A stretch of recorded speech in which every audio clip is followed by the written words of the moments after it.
नमस्ते बच्चों, स्वागत है आपका आज के नए लेक्चर में। बच्चों आज हम स्टार्ट करने वाले हैं regarding lattice energy and the born-Haber cycle. ठीक है, अब हम लोगों ने लास्ट सेशन में कंप्लीट किया था regarding the ionic bond factors and properties of the ionic compounds. ठीक है, उन पर हमने काफ़ी अच्छे से डिस्कशन किया था। अब उस दौरान ठीक है मैंने वो बात अधूरे में छोड़ दी थी जो आज के लेक्चर में कवर करूँगी मैं, और उसमें मैंने ये चीज़ कहा था कि आयोनिक बॉन्ड के दौरान ठीक है जब कंपाउंड फॉर्म होता है तब ठीक है उस दौरान उनकी स्टेबिलिटी के लिए कुछ एनर्जी वो लूज़ कर लेते हैं और उस एनर्जी को हम कहते हैं लैटिस एनर्जी। जिन्होंने मेरा वो वाला वीडियो देखा होगा उनको आइडिया आ चुका होगा कि हमने थोड़ी सी बात इसके ऊपर की थी, और आज का वीडियो इसका डिटेल्ड वीडियो रहेगा कि लैटिस एनर्जी है क्या, ठीक है, लैटिस एनर्जी को कैसे मेजर किया जाता है, बॉर्न-हैबर साइकिल उसमें कैसे रोल प्ले करती है, और किस तरीके से हम लोग उनकी एनर्जीज़ को डिटरमाइन कर सकते हैं, और एग्ज़ाम में कुछ भी ट्विस्टेड क्वेश्चन आ जाता है तो हमको उसको कैसे सॉल्व करना है। ठीक है, तो आज का हम सेशन स्टार्ट करते हैं। मैं हेडिंग डाल देती हूँ lattice energy. Okay, lattice energy जिनको हम लोग शॉर्ट में LE कहेंगे। ओके, अब पहले इसका मीनिंग समझ लेते हैं हम लोग बच्चों। अब इसका मीनिंग ऐसा है कि देखिए NaCl का ही हम लोग एग्जांपल ले लेते हैं। Na जो है वो हमें गैसियस स्टेट में मिलता है। हमने ये डिस्कस किया था लास्ट सेशन में कि जब भी अगर हम आयोनिक कंपाउंड की बात करते तो हमें पता है कि आयोनिक कंपाउंड में क्या होता है ना, आयन्स बनना होता है। तो जैसे Na है, ठीक है, Na ने अपना एक इलेक्ट्रॉन लिबरेट कर लिया तो Na प्लस हो गया और एक इलेक्ट्रॉन निकाल दिया। इतना तो क्लियर है अपने को। और हमने ये भी देखा हुआ है इन द प्रीवियस चैप्टर कि जब इलेक्ट्रॉन निकलता है तो उस दौरान जो एनर्जी हमें देनी पड़ती है that is the ionization energy. और हमने उसके डेफिनेशन में ये चीज़ देख ली थी कि हम लोग इलेक्ट्रॉन को लूज़ करवाएं या इलेक्ट्रॉन को एक्सेप्ट करवाएं, इन दोनों के अंदर जो हमारा एटम है वो कैसा होना चाहिए, गैसियस एंड आइसोलेटेड। बात समझ आई? ठीक है, वो चैप्टर 3 से हम याद कर रहे हैं उस चीज़ को। तो इसके लिए Na हमें कैसा चाहिए, गैसियस स्टेट में चाहिए। तो गैसियस स्टेट में जब Na होगा तो उसमें से आप जब एक इलेक्ट्रॉन लूज़ करोगे तो वो बन गया आयन। बहुत सिंपल सी बात है। ठीक है, और यहीं पर ही जब हम लोग इसके साथ एक क्लोरीन ले लेते हैं again in the gaseous form, और जब वो एक इलेक्ट्रॉन को एक्सेप्ट करेगा तो वो बन जाएगा Cl minus ion again in the gaseous form. बात क्लियर हो गई? ओके, तो दैट मीन्स कि Na गैसियस फॉर्म में और Cl गैसियस फॉर्म में मिलकर क्या बन जाएगा, NaCl। अगर हम लोगों को एक ही इक्वेशन में ये सब डालना है, हमें ये चीज़ नहीं बतानी, अपन को इक्वेशन बताना है, तो हम कैसे बोलेंगे that the gaseous atom of sodium reacts with the gaseous atom of chlorine gives the solid form of NaCl। ठीक है, तो अब ये गैसेस तो बनेगा नहीं क्योंकि गैसियस में कंपाउंड तो अनस्टेबल रहता है और इनका मेन काम है स्टेबिलिटी को हायर करना। तो इसके लिए वो स्टेबल होने के लिए वो अपनी कुछ अमाउंट ऑफ एनर्जी जो है वो रिलीज करेंगे। ठीक है, कुछ डेल्टा H जो है वो रिलीज करेंगे। वो जो डेल्टा H है उस ही डेल्टा H को हम कहते हैं लैटिस एनर्जी। क्लियर हुआ इतना? अब लैटिस एनर्जी का बेसिक फंडा आपको समझ में आ गया कि मैं क्या बोलना चाह रही हूँ। ठीक है, तो अब अगर इसका डेफिनेशन लिखना हो हम लोगों को, डेफिनेशन ऑफ लैटिस एनर्जी, तो क्या लिखेंगे बेटा हम लोग इसके अंदर, the energy required to combine gaseous positive and negative ions to form 1 mole of ionic compound is called lattice energy या लैटिस एंथैल्पी भी कहा जाता है। किसी किसी बुक में आपको एंथैल्पी दिया होगा, एंथैल्पी। ठीक है, तो ये इसका डेफिनेशन 1 मार्क में पूछ सकते हैं, तो आप वो चीज़ देख लीजिएगा। So the energy required to combine, ठीक है, हमें एनर्जी, ठीक है, हम जो एनर्जी चाहिए, अब ये एनर्जी बेसिकली रिक्वायर्ड मतलब रिलीज होती है। ठीक है, तो एनर्जी रिलीज्ड हम ये भी बोल सकते हैं। तो अगर आपको रिक्वायर्ड नहीं लिखना तो रिलीज लिख सकते हैं।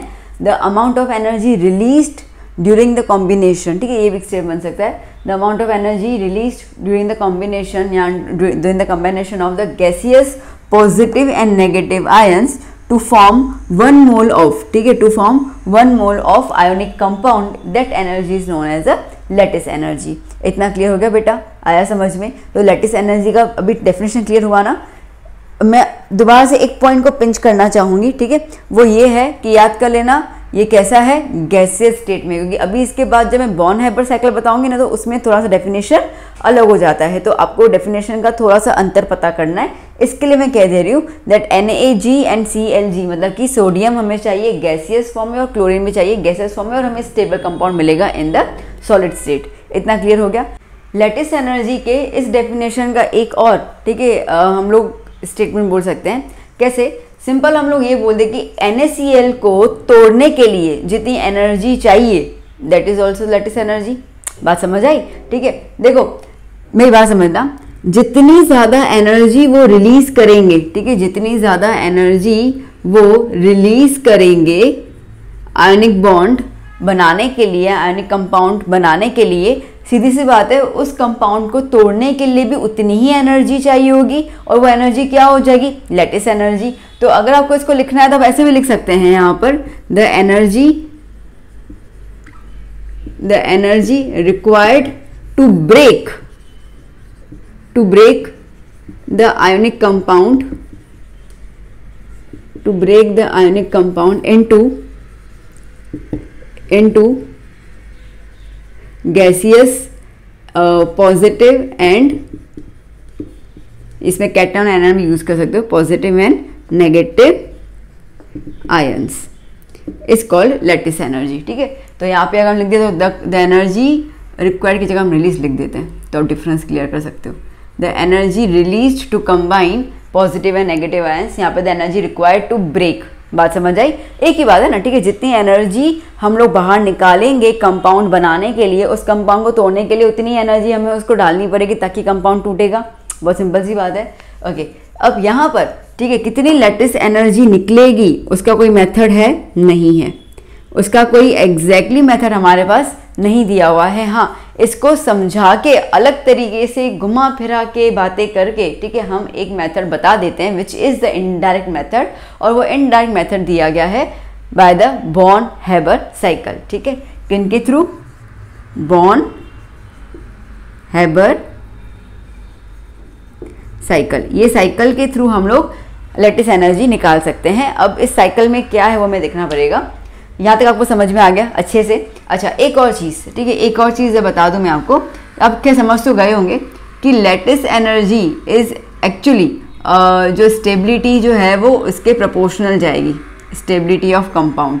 ठीक है, तो सीधी सी बात है, जितनी ज़्यादा लैटिस एनर्जी निकलेगी उतना ही कंपाउंड ज़्यादा स्टेबल होगा, क्योंकि जितनी कम एनर्जी किसी भी कंपाउंड के अंदर होती है उतना वो ग्राउंड स्टेट पे होता है। ग्राउंड स्टेट मतलब कि ठंडा, आराम, ठीक है, कोई जल्दबाजी नहीं है उसको, बहुत काम नेचर का है। तो काम नेचर इसका मतलब क्या हो गया? स्टेबल हो गया। तो इसके लिए उसके अंदर स्टेबिलिटी ज़्यादा होती है।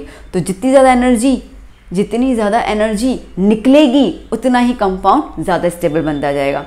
बात समझ आई? ठीक है, अपन बोलते हैं ना, ठीक है, आज कोई बच्चा देखो आप, ठीक है, यहाँ से वहाँ से फुदकता रहता है ना, कितनी ज़्यादा एनर्जी होती है। बट जैसे ही, ठीक है, जैसी उम्र बढ़ती जाती है एनर्जी कम होती जाती है, मैच्योरिटी स्टेबिलिटी आती जाती है।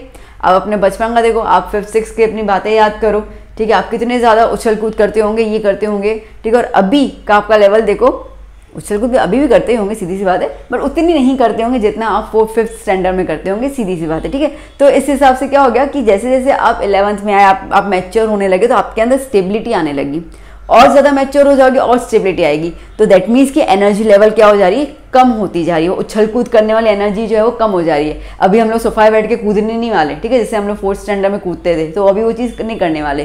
तो सेम चीज़ जब गैसेस एटम होते हैं तो बहुत ज़्यादा एक्साइटेड होते हैं, तो जब वो कंपाउंड में कन्वर्ट हो जाते हैं तो ऑटोमेटिकली वो स्टेबल हो जाते हैं, जितनी उनकी एनर्जी होती है वो रिलीज हो जाती है। आई थिंक कि अब लैटिस एनर्जी क्या है ना, वो मैंने आपको पूरा फंडा क्लियर कर लिया, हो गया ना। चलो अब मैं इसको रब कर लेती हूँ और अभी हम बात करते हैं बॉर्न हैबर साइकिल की।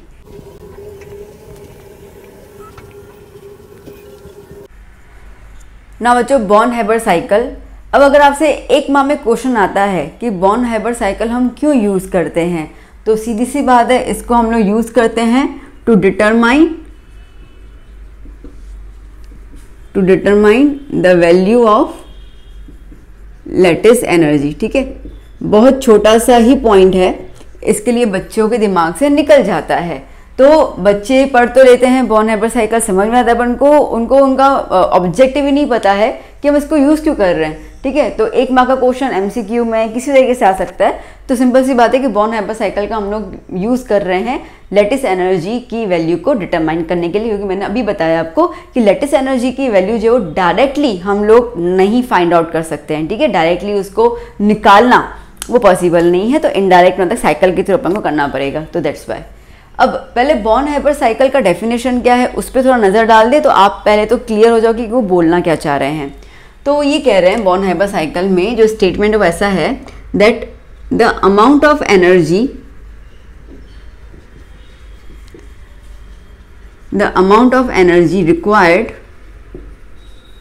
required to form 1 mole of compound from, अब ध्यान देना, ठीक है, from its elements in pure and stable state। ठीक है, अब देखो डिफरेंस आई थिंक आप समझ चुके होंगे। यहाँ पे क्या हो रहा है, कंपाउंड बन रहा है, ठीक है, 1 मोल कंपाउंड बन रहा है। ओके, कहाँ से बन रहा है, एलिमेंट जो प्योर और स्टेबल स्टेट में है। ठीक है, जबकि लैटिस एनर्जी हमने कंपाउंड बनाया था, किसमें से बनाया था, फ्रॉम द गैसियस कैटायन और एनायन। बात समझ आई। ठीक है, तो अब अगर मैं यहाँ पे एग्जांपल लिखूं तो मैं ये बोलूंगी कि Na, अब मुझे पता है सोडियम इज अ मेटल और मेटल हमेशा मिलता है सॉलिड फॉर्म में, तो सोडियम एक मेटल है जो सॉलिड फॉर्म में मिला। ठीक है, वो रिएक्ट कर रहा है क्लोरीन के साथ। ठीक है, अगेन क्लोरीन एक गैस होता है Cl2 ना, ठीक है, गैसियस फॉर्म में, और मुझे मिला NaCl सॉलिड फॉर्म में स्टेबल। ओके, तो क्या हुआ, देखो NaCl बना। अब NaCl बनने के दौरान, ठीक है, NaCl बनने के दौरान जो एनर्जी, ठीक है, जो एनर्जी निकलेगी, okay, the energy which is released, actually तो मैं रिक्वायर्ड लिखूँ ही नहीं, मैं रिलीज ही लिखूँ, रिलीज्ड। ठीक है, so the amount of energy released to form 1 compound या 1 मोल ऑफ कंपाउंड, ठीक है, अपने NaCl बना दिया फ्रॉम इट्स एलिमेंट्स में से। अब एलिमेंट्स प्योर स्टेट में होते हैं, मतलब कि जो सॉलिड में होगा सॉलिड में होगा, जो गैसियस में होगा गैसियस में होगा, in pure and stable state. तो सोडियम स्टेबल कब होगा, जब सॉलिड में होता है, और क्लोरीन गैस मतलब Cl2। ठीक है, तो अब अगर मैं इसको बैलेंस करूँ तो मुझे 1 मोल ही चाहिए, स्पेसिफाई 1 मोल है, तो मतलब मुझे बैलेंसिंग के हिसाब से यहाँ पे हाफ लिखना पड़ जाएगा, तब तो 1 मोल होगा। चलो इतना क्लियर हो गया। अब यहाँ पर जो एनर्जी निकलेगी ना बेटा, ठीक है, यहाँ पर जो एनर्जी निकलेगी, इस एनर्जी को हम लोग कहते हैं हीट ऑफ फॉर्मेशन। ये बहुत ध्यान देना अच्छे से, जिसको आप डेल्टा HF लिखोगे, या तो फिर एंथैल्पी ऑफ फॉर्मेशन भी कहा जाता है। ठीक है, एंथैल्पी ऑफ फॉर्मेशन, ठीक है, वो भी कहा जाता है। इतना क्लियर हुआ, आया समझ में। ठीक है, तो डिफरेंस समझ आया ना। अब क्या है ना कि बच्चों को थोड़ी बहुत एनर्जीज के बारे में दिक्कत हो सकती है, तो जिन लोगों ने मेरा चैप्टर 3 के वीडियोस नहीं देखे हैं उनमें से मैं रिक्वेस्ट करूँगी कि एटलीस्ट आप आयोनाइजेशन एनर्जी और एंथैल्पी गेन एनर्जी वाला जो वीडियो है ना, ये 2 वीडियो ज़रूर देख लीजिए, क्योंकि वो सारी एनर्जीज़ का भी यहाँ पे यूज़ होने वाला है। ठीक है, तो अगर नहीं देखा है तो वीडियो अभी पॉज कर लो, यहाँ पर पहले वो सारे वीडियो देख लो, 2 ही वीडियोस हैं, फिर आप यहाँ पे इसको रिज्यूम करना, तो आपको समझ आएगा कि हम किस एनर्जी की बात कर रहे हैं, क्योंकि बहुत सारी एनर्जीज होती है ना type, we know there are different types of energies. ठीक है, तो इसके लिए आपको उनके बारे में पता होना ज़रूरी है। तो एक बार फिर से रिवाइज कर लेते हैं हम लोग। क्या बोला हमने बॉर्न हाइबर साइकिल में, कि जो अमाउंट ऑफ एनर्जी रिलीज होगी 1 मोल ऑफ कंपाउंड बनाने के लिए, किस में से बनाना है, उनके एलिमेंट्स में से बनाना है जो प्योर एंड स्टेबल स्टेट में होंगे। आई थिंक आप डिफरेंस समझ चुके हैं। लैटिस एनर्जी के अंदर क्या था बेटा, आपको ध्यान आ चुका होगा, लैटिस एनर्जी में हम यहाँ पे गैसियस में ले रहे हैं, पता है ना बेटा, हम यहाँ पे इसको गैसियस में ले रहे हैं, तब जाके अपने को सॉलिड में मिल रहा है। तो कंपाउंड तो सेम है, बट जब रिएक्शन करने के दौरान आप उनके एलिमेंटल स्टेट ले रहे हो तो that is the that kind of heat energy जो रिलीज होगी उसको हम कहेंगे हीट ऑफ फॉर्मेशन। और जब गैसियस आयंस में आप लोगे और उस दौरान जो हीट एनर्जी रिलीज होगी उसको आप कहोगे लैटिस एनर्जी। आई होप कि आप इन दोनों के बीच का अंतर समझ चुके ना, ठीक है, ओके। चलो तो अब हम आगे शुरू करते हैं जहाँ पे हम लोग बॉर्न हेबर साइकिल और लैटिस एनर्जी के बीच का क्या रिश्ता है ना वो देखना होगा, ठीक है। बाबूजी क्या रिश्ता है तुम्हारा इनके साथ? तो इनके साथ हमारा ये रिश्ता है कि अब हमें लैटिस एनर्जी की जो वैल्यू डिटरमाइन करनी है with the help of the Born Haber cycle. तो इनके बीच का साइकिल कैसे स्टार्ट होता है वो देखते हैं, ठीक है। चलो तुम इसको रब कर दूं, ओके। ना बच्चों, किस तरीके से बॉर्न हेबर साइकिल में ठीक कनेक्शन और लैटिस एनर्जी का देख लेते हैं हम लोग। देखो अब जैसे हमने एक रिएक्शन लिख देते हैं हम लोग, पहले NaCl का स्टार्ट कर लेते हैं। तो एज पर the Born Haber cycle Na अपने प्योर स्टेट में रहेगा, मतलब सॉलिड स्टेट में। Cl2 गैस है, ठीक है, वो भी अपने प्योर स्टेट में है, गैसियस स्टेट में। हाफ लिख देती हूँ बैलेंसिंग के लिए। और हमें 1 मोल NaCl मिलेगा सॉलिड स्टेट में, ठीक है। अब मैंने अभी आपको बताया कि उस दौरान जो हीट एनर्जी निकलेगी उसको हम लोग कहेंगे डेल्टा HF, ठीक है, that is the heat of formation. Formation मतलब कि ये कंपाउंड फॉर्म होने के लिए कितनी हीट एनर्जी रिलीज हुई उसको हम कहेंगे हीट ऑफ फॉर्मेशन, ठीक है। अब हमें तय दिल से पता है कि ये रिएक्शन ऐसे तो पॉसिबल है नहीं, ओके, क्योंकि ये है तो आयोनिक कंपाउंड NaCl और आयोनिक कंपाउंड के हिसाब से तो इलेक्ट्रॉन्स लूज और गेन वाला रिलेशन होना चाहिए, तो कैसा होगा। तो अब ये जो एक साइकिल बनेगी ना उसी को हम बॉर्न हेबर साइकिल कहते हैं। आइए स्टेप बाय स्टेप साइकिल का देख लेते हैं। जैसे पहला स्टेप क्या होगा, पहला स्टेप ये हो सकता है नहीं यही होगा, ठीक है, कि पहले तो आपको गैसियस स्टेट में इसको कन्वर्ट करना होगा, तभी तो वो इलेक्ट्रॉन जो है वो लूज करेगा। तो सॉलिड स्टेट से गैसियस स्टेट में कन्वर्ट करने के लिए आप क्या करते हो ना, बहुत सीधी सी बात है, अपन ने 9th में किया था, that to convert solid into gas that is known as sublimation, याद है 9th वाला, ठीक है। तो सब्लिमेशन प्रोसेस बोलते हैं हम लोग इसको। तो इस दौरान अपने को उसको हीट एनर्जी देनी पड़ेगी, तो सब्लिमेशन एनर्जी, ठीक है, SE लिख देती हूँ शॉर्ट में, सब्लिमेशन एनर्जी वो अपने को उसको देनी पड़ेगी, ओके। तो वो कन्वर्ट हो गया Nag के अंदर, मतलब कि सोडियम गैसियस में बन गया। अब हमें पता है कि गैसियस एटम में से हम एक इलेक्ट्रॉन को निकाल सकते हैं। तो जब आप उसके अंदर से एक इलेक्ट्रॉन को निकालेंगे तो Na+ हो गया, ठीक है। अब जब भी इलेक्ट्रॉन को लूज करवाते हैं उस दौरान हम लोगों को हीट एनर्जी देनी पड़ती है और उस हीट एनर्जी को अपन कहते हैं आयोनाइजेशन एनर्जी। जो मैंने कहा ना आपको कि वीडियो देख लेना, ठीक है, उसके अंदर मैंने समझाया था कि इसको क्यों कहा जाता है और बहुत से फैक्टर्स के ऊपर ने बात की थी। तो अगेन हीट एनर्जी हमें इसमें देनी पड़ेगी, तो उसको हम कहेंगे आयोनाइजेशन एनर्जी। तो देनी पड़ेगी तो प्लस में लिख दिया, इतना क्लियर हो गया, ठीक है। तो अब ये मेरा हो गया गैसियस फॉर्म में, डन, इतना क्लियर, ठीक है। चलो अब बात करते हैं Cl तो एक्चुअली गैसियस फॉर्म में ही है ना, फिर तो कोई दिक्कत ही नहीं आती है। तो गैसियस फॉर्म में है तो बेसिकली उसमें से हमको सिर्फ आयन के फॉर्म में उसको कन्वर्ट करना है। तो इसका मतलब कि इसके अंदर सब्लिमेशन वाला तो नहीं आने वाला, ठीक है, वो तो नहीं आने वाला, चलो इतना टेंशन नहीं है।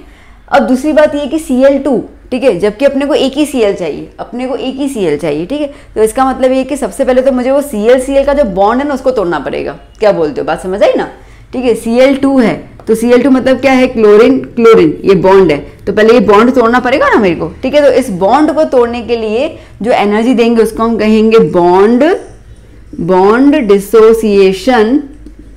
डिसोसिएशन एनर्जी, ठीक है, बॉन्ड डिसोसिएशन एनर्जी, जिसको मैं शॉर्ट में BDE लिख देने वाली हूँ, ओके। तो आइए अब बात करते हैं हम लोग। तो क्लोरीन गैस को तोड़ने के लिए क्लोरीन एटम के अंदर, ठीक है, तो हम लोगों को एनर्जी देनी पड़ेगी, उसको हम कहेंगे बॉन्ड डिसोसिएशन एनर्जी। तो ये हो गया हमारा क्लोरीन गैस में कन्वर्ट हो गया, ठीक है, done, okay. Now bond dissociation energy आप देखो तो हमने क्या लिखा हुआ है, 1 मोल का आधा है, ठीक है, अपन ने हाफ किया हुआ है, मतलब कि एनर्जी तो आधी लगेगी, तो यहाँ पे क्या हो जाएगा डिवाइड बाय 2, ठीक है, क्योंकि ये 1 मोल के लिए था, हमने आधा मोल लिया है तो डिवाइड बाय 2 करना जरूरी है, ओके। अब क्या होगा, अब इसमें से हम लोगों को इलेक्ट्रॉन को एक्सेप्ट करवाना है, इलेक्ट्रॉन को डालना है, भाई ले इलेक्ट्रॉन, ठीक है। तो वो जब इलेक्ट्रॉन लेगा तो क्या बन जाएगा, Cl- बन जाएगा, इतना भी क्लियर हो गया। जब इलेक्ट्रॉन लेता है तो वो कुछ एनर्जी रिलीज करता है, ठीक है। जब इलेक्ट्रॉन एक्सेप्ट किया जाता है by the element, by the atom, तो वो इलेक्ट्रॉन एक्सेप्ट करने के दौरान हीट एनर्जी को रिलीज करते हैं। उस हीट एनर्जी को रिलीज जो की जाती है उसको हम कहेंगे इलेक्ट्रॉन एफिनिटी या इलेक्ट्रॉन गेन एंथैल्पी। रिलीज करना मतलब कि बाहर निकालना, तो उसने वो एक्सोथर्मिक रिएक्शन हो गया, माइनस चार्ज आ गया, ठीक है। तो फाइनली आप देख सकते हैं कि आपको Na प्लस और Cl माइनस मिल गया। तो अगर आप इसका प्लस करो आपको क्या मिल जाएगा बेटा, NaCl सॉलिड फॉर्म में, ठीक है। और उसके बाद जो हीट एनर्जी निकलेगी उसको हम लोग क्या कहते हैं, लैटिस एनर्जी। ये अपन ने देख लिया। तो देखा बॉर्न-हाइपर साइकिल का स्टेप बाय स्टेप, तो ये निकल गया। अब ये है कि मैम इन दोनों के बीच का लिंक कैसे बनेगा, क्योंकि ये जो एनर्जी है वो आप कह रहे हो बॉर्न-हाइपर साइकिल की है, ये जो एनर्जी हुआ वो लैटिस एनर्जी हुआ, तो इनके बीच का रिश्ता किस तरीके से डिसाइड होगा वो बताइए। अब इनके बीच का रिश्ता बेसिकली क्या है ना, इन सब ये पूरी साइकिल से मिला के होगा।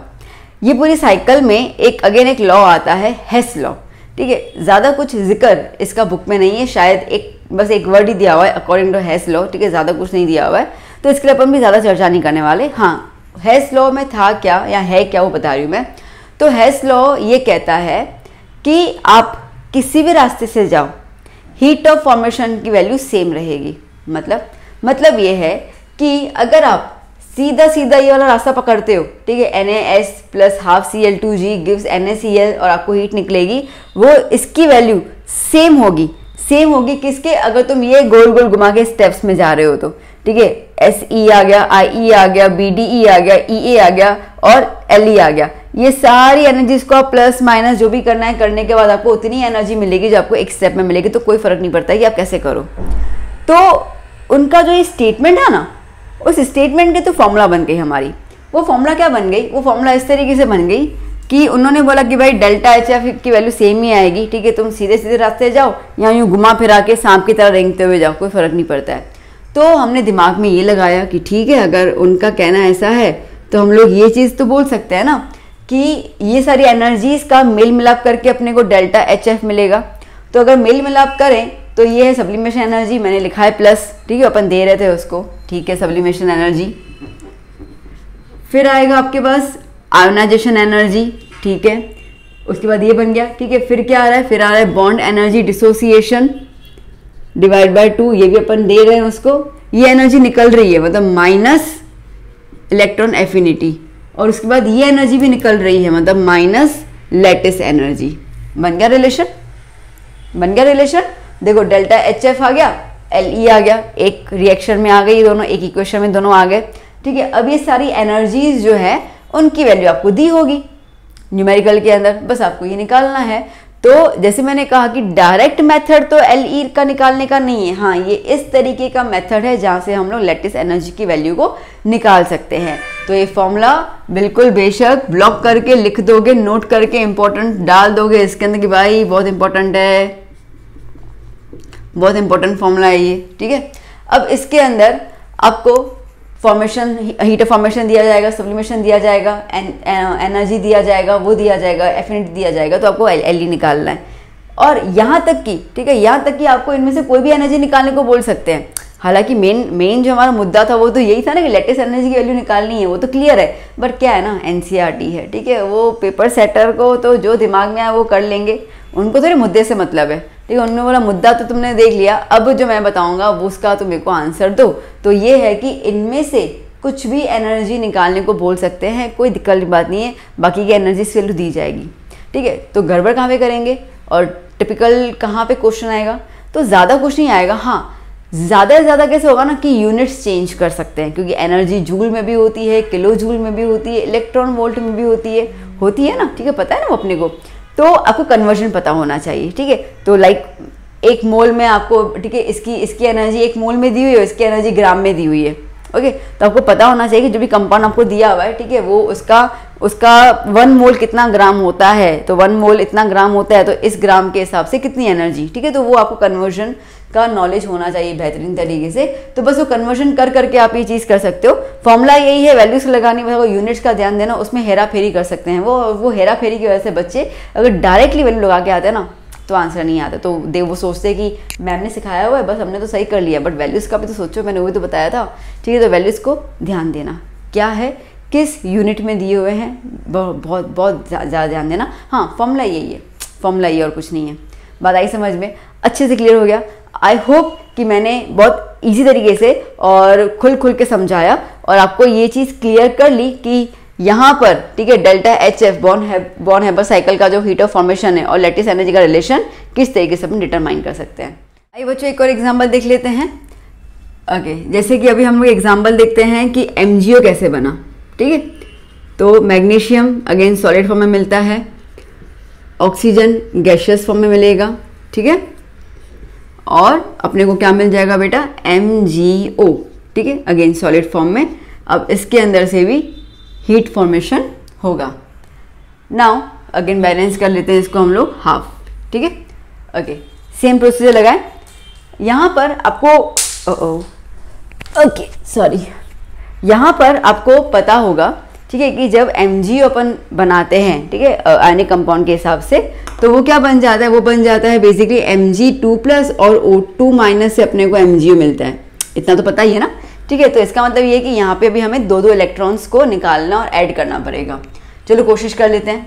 तो Mg सॉलिड में से पहले तो आप कन्वर्ट कर लो Mg गैशियस के अंदर कौन सी एनर्जी जाएगी, यस बिल्कुल सब्लिमेशन एनर्जी जाएगी प्लस। फिर आप एक इलेक्ट्रॉन निकालोगे। ठीक है, एक एक करके निकालते हैं ना, तो उस दौरान क्या हो जाएगा प्लस आयोनाइजेशन एनर्जी। ठीक है, फिर आपको एक और इलेक्ट्रॉन निकालना है, तो फिर से आपको हीट एनर्जी देनी पड़ेगी, फिर से आयोनाइजेशन एनर्जी, ये 1 हो गया और ये 2 हो गया। ठीक है, हो गया क्लियर। ओके नाउ अब बात करते हैं हम लोग O2 के बारे में। तो O2 में से क्या होगा, अगेन एक गैशियस फॉर्म में ही बट O2 है, तो अगेन इसके बॉन्ड तोड़ना होगा हम लोगों को। तो क्या हो जाएगा, O को गैशियस फॉर्म में कन्वर्ट करने के लिए हम लोग क्या करेंगे, बॉन्ड डिसोसिएशन एनर्जी देंगे डिवाइड बाय 2। ओके, फिर इस O में से क्या करना होगा, इस O में इलेक्ट्रॉन को एक्सेप्ट करना है।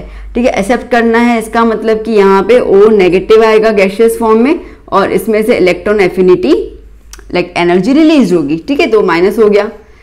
नाउ अब एक और इलेक्ट्रॉन एक्सेप्ट करना है। अब यहाँ पर ठीक है आपको याद होगा इलेक्ट्रॉन एफिनिटी वाला टॉपिक, तो क्या किया हम लोगों ने कि इसको हम कहते हैं सक्सेसिव। ठीक है, याद है ना, सक्सेसिव आयोनाइजेशन एनर्जी और सक्सेसिव इलेक्ट्रॉन एफिनिटी, ये दोनों टॉपिक मैंने कवर किए थे उस लेक्चर्स के अंदर। तो उसमें क्या करना होता है बेटा, अब इसके अंदर जब आप अगर एक और इलेक्ट्रॉन को ऐड करवाओगे तो वहां पे आपको हीट एनर्जी देनी पड़ेगी, वहां से निकलेगी नहीं। ठीक है, क्योंकि इलेक्ट्रॉन को ऐड करवाना मतलब कि ठीक है लोहे के चने चबाने जैसी बात है, तो बहुत ज्यादा एनर्जीज देनी पड़ती है उसके अंदर। तो स्टार्टिंग में तो एनर्जी निकल और उसके बाद एनर्जी देनी पड़ती है। ठीक है, तो इसके लिए हम यहाँ पे इलेक्ट्रॉन एफिनिटी क्या लिखेंगे, प्लस लिखेंगे, ये 1 और ये 2। अगर याद नहीं हो तो सिंपल चीज याद कर लेना, स्टार्टिंग में माइनस होती है बाकी सारी प्लस होती जाती है। ठीक है, तो इसके ज्यादा टेंशन मत लेना। तो फाइनली ठीक है, तो फाइनली अब अपने को ये चीज पता चल गया कि Mg+2 और O-2 क्या मिलके देगा अपने को, MgO सॉलिड स्टेट में दे देगा। अब इसमें से एनर्जी निकलेगी, that is the lattice energy. ठीक है, माइनस बन गया ये अपना रिएक्शन। ठीक है, तो आपको कोई भी कंपाउंड दे दें तो आप ऐसे रिएक्शन बना सकते हो ना, और ये रिएक्शन बनाकर ठीक है आपको स्टेप पता चल जाएंगे क्या हो गया। चलो फिर इसका फॉर्मूला बना देते हैं हम लोग, क्योंकि हर एक का फॉर्मूला अलग अलग रहेगा, ये सीधी सी बात रहेगी आपके पास। तो अब अगर मैं इसका फॉर्मूला बनाऊं ठीक है, तो यहाँ बना देती हूँ मैं, ध्यान देना। ओके, पहले वाला जो है ये NaCl के लिए हमने किया था, ये हम कर रहे हैं MgO के लिए। चलो पहला क्या आया, डेल्टा HF कैसे निकालेंगे, sublimation energy plus ionization energy 1 plus ionization energy 2। ठीक है, फिर क्या होगा, plus bond dissociation energy divide by 2 minus electron affinity 1 plus electron affinity 2 minus lattice energy. Clear हो गया। अब आपको बस वैल्यूज दी जाएंगी, लिख देना, आंसर आ जाएगा। हाँ, यहाँ पे थोड़ा सा याद करना कि आपके पास 2 IE की वैल्यूज होंगी। ठीक है, यहाँ तो क्वेश्चन आपको दिया जाएगा the ionization energy for conversion of magnesium into magnesium ion is so and so. तो ऐसा ही दिया है, तो इसका मतलब कि दोनों का मिला के वैल्यू दिया होगा। ठीक है, दोनों का वैल्यू मिला के दिया होगा। अगर आपसे ये कहा जाता है the first ionization energy value is this and the second is this, मतलब कि अलग अलग है, तो प्लस कर लेना। ठीक है, तो अगर आपको स्पेसिफाई नहीं कर रहा मतलब समझ जाना कि दोनों की मिलाकर ठीक है ये आयोनाइजेशन एनर्जी की वैल्यू होगी, दोनों की मिलाकर जो है इलेक्ट्रॉन एफिनिटी की वैल्यू होगी। तो उस दौरान आप इस तरीके से उसको नोट डाउन कर लेना। इतना क्लियर हो गया। ठीक है, तो बस अब आपको सिर्फ इतना ही ध्यान देना है कि कन्वर्जन ठीक है एनर्जी का पता होना ज़रूरी है। तो जिस तरीके से आपको एनर्जीज का पता होगा तो आप ये चीज़ का रिएक्शन ये सारे स्टेप्स फॉलो कर पाओगे, एक साइकिल बना पाओगे और उस साइकिल के हेल्प से आप HF की इक्वेशन को फ्रेम कर पाओगे। बात आगे समझ में अच्छे से, ठीक है ना। चलो तो इतना लिख दीजिए, पहले वाला भी लिख ही दिया होगा आपने वीडियो पॉज करके, ठीक है। इतना लिख दीजिए, फिर हम बात करते हैं कि लैटिस एनर्जी किन फैक्टर्स पे डिपेंड करती है, ठीक है। चलिए आइए बच्चों, अब हम देखते हैं factors on which lattice energy depends, ठीक है, किन फैक्टर्स पे डिपेंड करती है। देखो अब बेटा हम लोगों को इतना तो क्लियर हो गया कि वो आयंस से बनती है, तो हमें इतना तो क्लियर है कि जैसे Na+ और Cl- आयन, ठीक है, जब आपस में मिलेंगे तो आपको NaCl कंपाउंड मिल जाएगा सॉलिड स्टेट में। इतना अपन क्लियर हो चुके हैं, ठीक है। तो जो एनर्जी निकलेगी that is the lattice energy, ठीक है, कोई दिक्कत नहीं है। तो अब जैसे हमें पता चल चुका है कि ये आयंस के ऊपर डिपेंड करता है। अब जहाँ पर भी आयंस होंगे वहाँ पे फोर्स आ जाएगा, ठीक है। जहाँ पर भी इलेक्ट्रिक आयंस होते हैं, कैटायन एनायन, तो सीधी बात है वहाँ पे एक तरीके का फोर्स आ जाता है। यही तो फोर्स होता है ना जो इन दोनों को साथ में लेके चलता है और दोनों को एक कंपाउंड के फॉर्म में जकड़ के रखता है, वरना क्यों जकड़ेंगे आपस में। तो अगर हम अभी ये बोलते हैं तो हम लोग ये चीज़ कह सकते हैं कि फोर्स ऑफ अट्रैक्शन भी आप बोल सकते हो इसको, ठीक है। तो force of attraction between the ions is nothing but direct proportional to the lattice energy.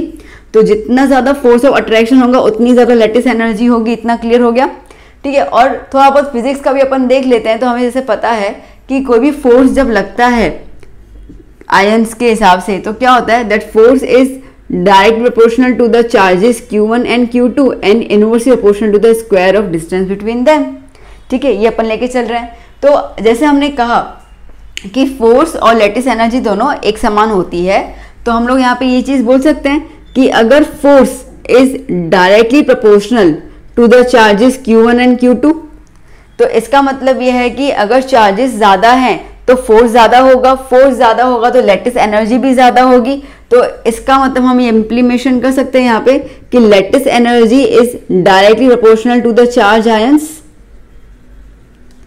ठीक है, जिसमें दो चार्ज होंगे, एक चार्ज पॉजिटिव होगा, Q1 को पॉजिटिव ले लो और Q2 को नेगेटिव चार्ज ले लो, ठीक है। तो ये दोनों के दोनों चार्ज रहते हैं यहाँ पर, ये चार्ज को पॉजिटिव हो गया और ये चार्ज नेगेटिव हो गया, ठीक है। तो उसके हिसाब से तो दैट मीन्स कि जितना ज़्यादा चार्ज होगा, जितना ज़्यादा +1 +2 +3 -1 -2 -3 होगा, उतनी ज़्यादा लैटिस एनर्जी होगी। तो ये फैक्टर अपन को क्लियर हो गया that lattice energy is directly proportional to the charge ions, okay. जितना ज़्यादा चार्ज आयन होगा उतनी ही ज़्यादा लैटिस एनर्जी होगी।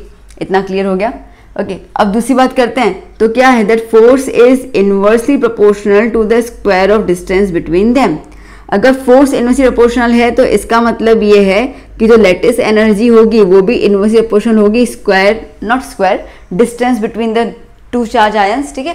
याद कर लेना, बहुत सारे बच्चे फिर ये बोलेंगे मैम आपने वहाँ पे स्क्वायर लिखा, यहाँ पे नहीं लिखा। एनर्जी है, एनर्जी और फोर्स में कुछ तो डिफरेंस होगा ना बेटा, ठीक है। तो एनर्जी और फोर्स में डिफरेंस है कि हम फोर्स के लिए डिस्टेंस का स्क्वायरिंग करते हैं और एनर्जी के लिए हम लोग डिस्टेंस ही सिंपल तौर से लेते हैं।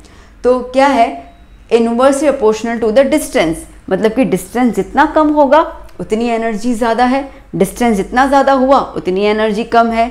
अब इसको कैसे समझेंगे हम लोग, तो आप इसको सिंपल शब्दों में समझ लो, अब इसको सिंपल शब्दों में समझ लो कि lattice energy is inversely proportional to the size of ion या साइज ऑफ एटम, जो भी आपको लेना है, ठीक है, एक ही बात चलेगा। तो साइज ऑफ एटम उस पर डिपेंड करेगा। बात समझ आई, ठीक है। तो अब अगर मैं शॉर्ट में दो फैक्टर्स लिख दूं तो बेसिकली आप समझ लेना कि लैटिस एनर्जी जो है वो डिपेंड करेगी फर्स्ट चार्ज ऑन आयंस पे,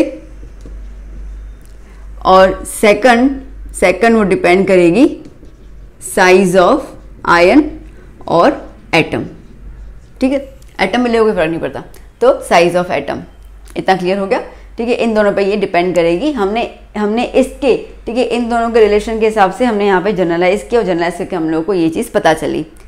क्लियर, कुछ क्वेश्चन का वो क्लियर हो जाए इसके अंदर, क्योंकि यहाँ पे मुझे एक नोट भी लिखवाना है, ठीक है। वो नोट अभी इस पे छोड़ देती हूँ, जब वो क्वेश्चन आएगा तो आपको नोट बता दे रही हूँ। तो चलिए मैं इसको पहले रब कर दूं। ओके, चीज़ें नोट करते हुए जाइएगा, ठीक है। जितने अच्छे से नोट्स आप बनाओगे उतना ही ज़्यादा अच्छे से आपको समझ आएगा। हालांकि बहुत सारे यूट्यूब चैनल्स नोट्स प्रोवाइड करते हैं आपको, अच्छी बात है। बहुत सारे गूगल साइट्स आपको नोट्स प्रोवाइड करते हैं, बेहद अच्छी बात है।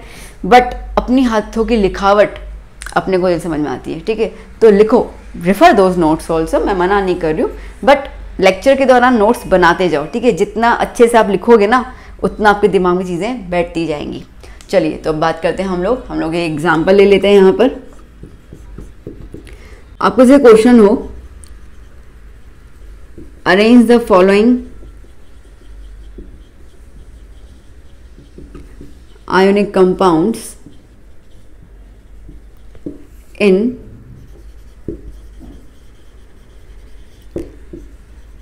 इंक्रीजिंग लैटिस एनर्जी, ठीक है। लैटिस एनर्जी बढ़ती जा रही है, उस हिसाब से आप उसको अरेंज करो, ठीक है। देख लेते हैं हम लोग।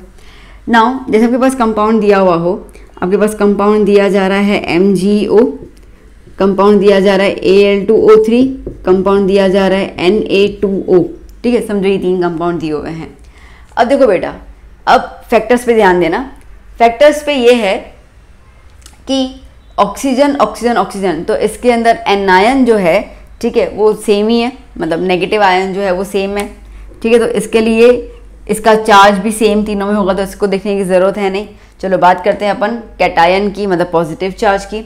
तो यहाँ पर, ठीक है, जो कैटायन है वो क्या है, तो यहाँ पे है इसका Mg+2 चार्ज, इसका है Al+3 चार्ज और इसका है Na+ चार्ज।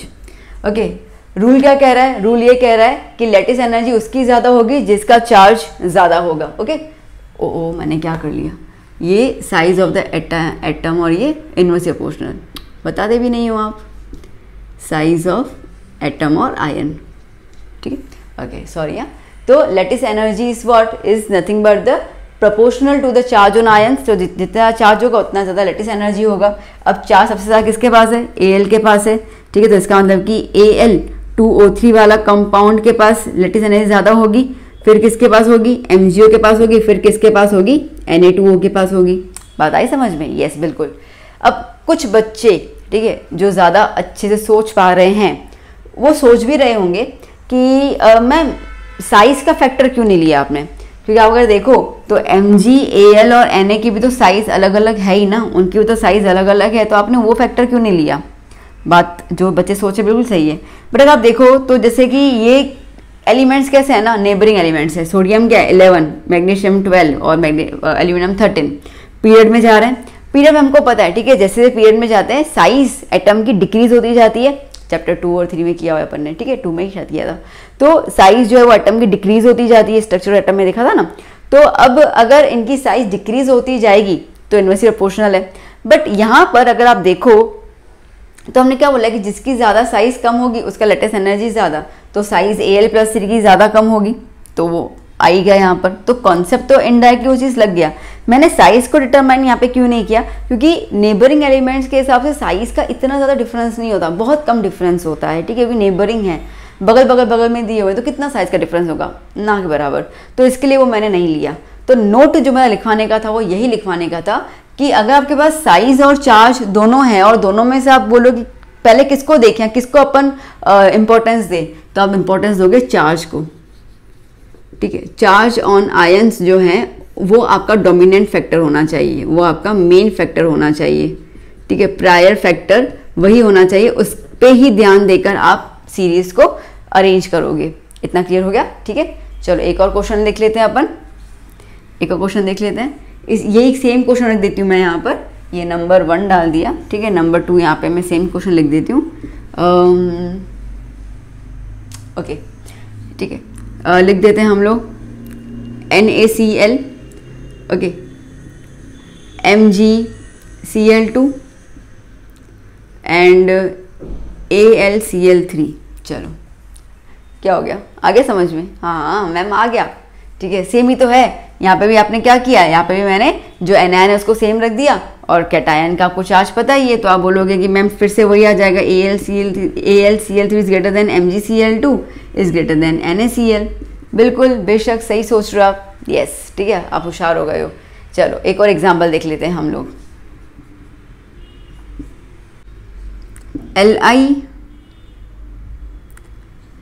Li2O और Li3N, ठीक है।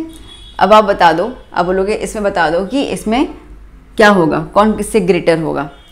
अगेन देखो, अब यहाँ पर Li सेम है, मतलब कि मैंने यहाँ पर कैटायन सेम रखा है, एनायन में डिफरेंस ला दिया O और N में, ठीक है ना। तो O का चार्ज क्या होता है -2 और N का चार्ज क्या होता है 3-, किसका चार्ज ज़्यादा है 3- ज़्यादा है, तो सीधी बात है ये क्या होगा, छोटा होगा। दैट्स इट, आया समझ में, क्लियर हुआ। चलो एक और एग्जाम्पल देख लेते हैं हम लोग। जैसे कि आपको दिया जाए LiCl, ओके, KCl, NaCl, ठीक है। आपको ये 3 चीज़ें दी हुई है। अब कहने की चलो इसमें आपको सीरीज बताओ। अब देखो इसके अंदर बेटा, तो इसके अंदर Cl तो सेम है, तो वो तो अपन को देखना है नहीं। अच्छा, मैंने यहाँ पे कैटायन रखा हुआ है। अब अगर कैटायन में देखूँ मैं तो क्या है, Li के ऊपर प्लस चार्ज हो जाता है, K के ऊपर प्लस चार्ज, Na के ऊपर प्लस चार्ज, और तेरी यहाँ पर चार्ज सेम आ गया। तो इसका मतलब ये है कि अगर चार्ज सेम है तो हमें किस फैक्टर में जाना पड़ेगा, नीचे वाले फैक्टर में। साइज की बात करें, अगर साइज की बात करते हैं हम लोग, तो अपन क्या बोलते हैं। अब अगर देखो तो Li, Na और K ये कैसा है, ग्रुप 1 का है। ग्रुप 1 में जब टॉप टू बॉटम में जाओगे तो साइज बढ़ती जाएगी, ठीक है। अगर साइज बढ़ती जाएगी तो मतलब कि लैटिस एनर्जी कम होती जाएगी, तो जितनी कम साइज उतनी लैटिस एनर्जी ज़्यादा। तो साइज किसकी कम है, LiCl की कम है, तो LiCl की लैटिस एनर्जी ज़्यादा किससे, NaCl से, उसकी ज़्यादा किससे, KCl से। हो गया, ये बात समझ आया ना।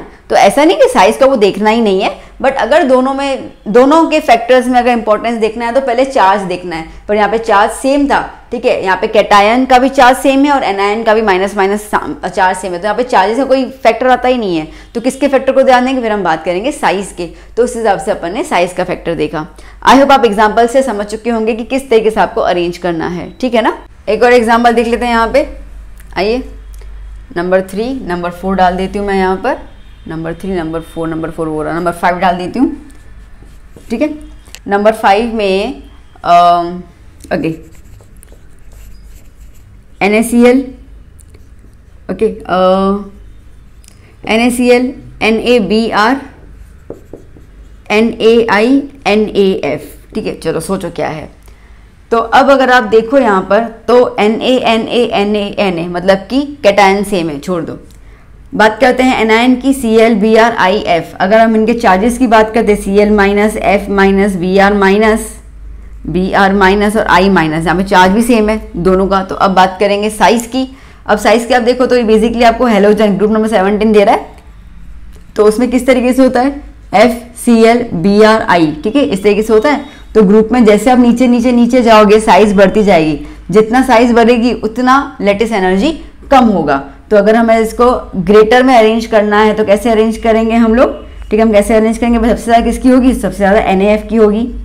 NaF is greater than NaCl, that is greater than NaBr, that is greater than NaI, ठीक है। दैट्स इट, आया समझ में। चलो एक और क्वेश्चन कर लेते हैं। ये क्वेश्चन से हम फिर वीडियो समाप्त करेंगे थोड़ा सा। अब जैसे कि आपको दिया हुआ है MgCl2 एंड NaF, ठीक है। चलो अब इसमें सोचते हैं अपन। देखो, Mg का चार्ज लिखते हैं +2 और Na का चार्ज लिखते हैं +1। Cl और F का चार्ज सेम है, ठीक है। तो जैसे मैंने कहा कि आप मेन ध्यान फैक्टर्स पे जो चार्ज है उस पर दोगे तो क्या हो जाएगा, ठीक है। तो क्या हो जाएगा यहाँ पर, अब Mg का चार्ज ज़्यादा मतलब इसकी लैटिस एनर्जी ज़्यादा, तो क्या हो जाएगा, MgCl2 is greater than NaF। Clear हो गया, ठीक है। खैर अगर आपको इस पर साइज से भी जाना जा सकते हो, कोई दिक्कत वाली बात नहीं है, साइज पे तो सोचना पड़ेगा।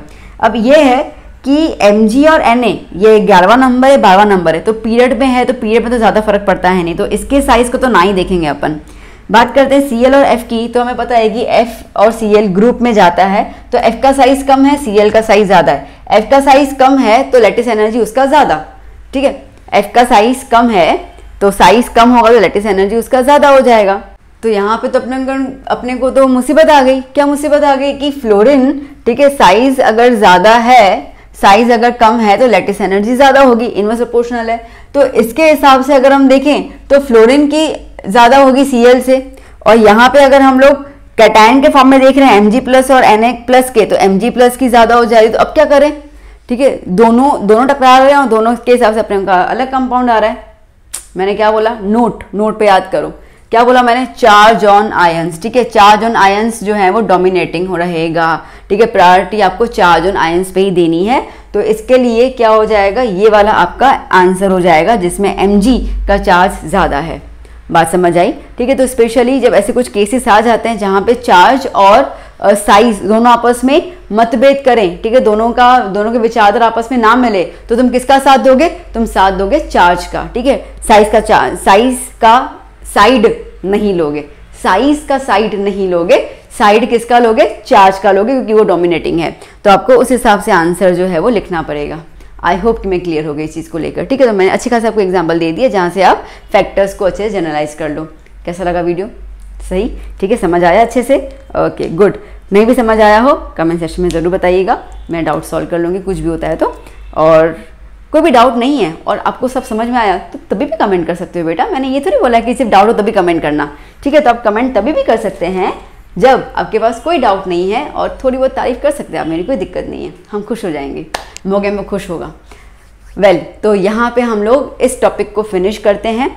आयोनिक कंपाउंड के दौरान एक और टॉपिक है, फजान रूल एक और है, ठीक है, हाँ एक और, तो उसके सारे का फिर हमारा शायद कोवेलेंट बॉन्डिंग स्टार्ट हो जाएगी। तो तब तक ये अच्छे से कर लीजिए, ग्रैब कर लीजिए हर एक चीज़ें को, नोट्स बना दीजिए, ठीक है, साथ साथ में पढ़ते जाइए। फिर हम जल्दी वीडियो लेके आते हैं regarding the Fajans rule. Fajan rule की भी कहानी बिल्कुल अलग है, ठीक है, ये कहानी से उसकी कहानी अलग है। बहुत बार तो बच्चे इस कहानी को उस कहानी को, ठीक है, मिला देते हैं। जैसे हम बचपन में करते थे ना, महाभारत और रामायण की कहानी में ज़्यादा अंतर पता नहीं चलता था, ठीक है, तो ऐसे कहानी मिला देते थे हम लोग, तो वैसा नहीं करना है, ठीक है। खैर उस कहानी की चर्चा हम तब करेंगे जब एक नया वीडियो आएगा। Till then keep learning, keep sharing the video, take care, bye bye.